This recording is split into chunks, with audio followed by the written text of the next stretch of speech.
Le 4 février 1945, alors que la Seconde Guerre mondiale fait rage, les puissances alliées se réunissent dans le plus grand secret à Yalta en Crimée pour une conférence au sommet.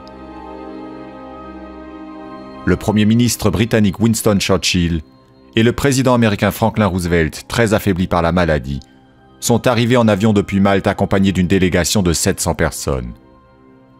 Ils sont reçus sur le tarmac de l'aérodrome par le ministre des Affaires étrangères russe Molotov. De son côté, Joseph Staline, le maître de l'Union soviétique, a directement rejoint la cité balnéaire par le train.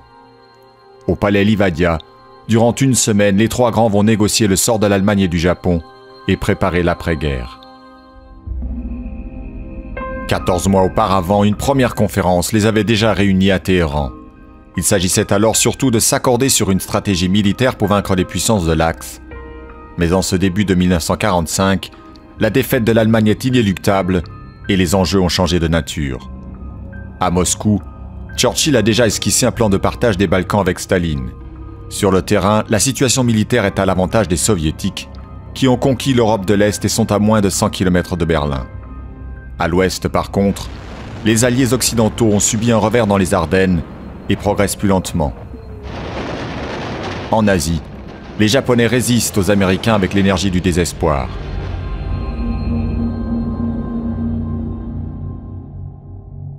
Au cours des 7 jours que dure la conférence, les points essentiels abordés sont l'occupation de l'Allemagne vaincue, la restauration de la Pologne, la mise sur pied d'une organisation des Nations Unies et l'entrée en guerre de l'Union soviétique contre le Japon.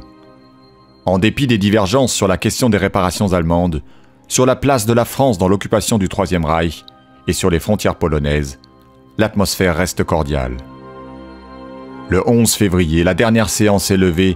Un communiqué de presse informe le monde qu'une conférence internationale s'est déroulée en Crimée. Dans la déclaration finale, les trois grands réaffirment leur volonté d'une capitulation inconditionnelle de l'Allemagne et s'accordent sur son partage en 4 zones d'occupation.